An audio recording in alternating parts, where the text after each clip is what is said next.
भारतीय इतिहास के पन्नों में गुप्त साम्राज्य लगभग चौथी से छठी शताब्दी को स्वर्ण युग के रूप में जाना जाता है।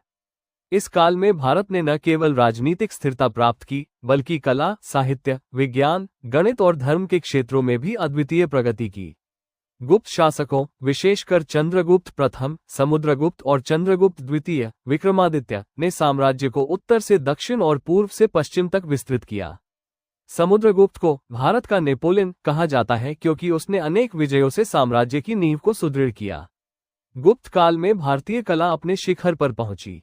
अजंता एलोरा की गुफाएं, सांची और सारनाथ के स्तूप तथा विभिन्न मंदिर स्थापत्य इसका प्रमाण है। गुप्त मूर्तियों की सौम्यता, आध्यात्मिकता और आकर्षण आज भी कला प्रेमियों को मोहित करती है। इस काल में संस्कृत साहित्य का असाधारण विकास हुआ। कालिदास जैसे महान कवि और नाटककार ने अभिज्ञान शाकुंतलम जैसी रचनाएं लिखी। संस्कृत भाषा को देववाणी का दर्जा प्राप्त हुआ और गुप्त सम्राट साहित्यिक प्रतिभाओं के संरक्षक बने। गुप्त युग में गणितज्ञ और खगोलशास्त्री आर्यभट्ट ने शून्य की अवधारणा को स्पष्ट किया और ग्रह गति, त्रिकोणमिति एवं ज्यामिति पर महत्वपूर्ण योगदान दिया।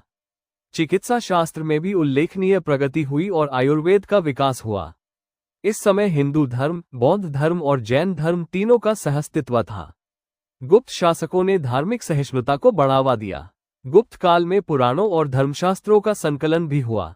गुप्त साम्राज्य में कृषि और व्यापार दोनों ही समृद्ध थे।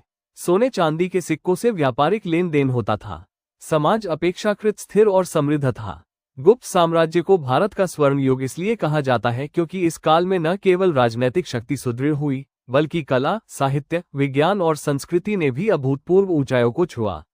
ये युग भारत की बौद्धिक और सांस्कृतिक प्रतिभा का प्रतीक बनकर आज भी इतिहास में उज्ज्वल नक्षत्र की भांति चमकता है।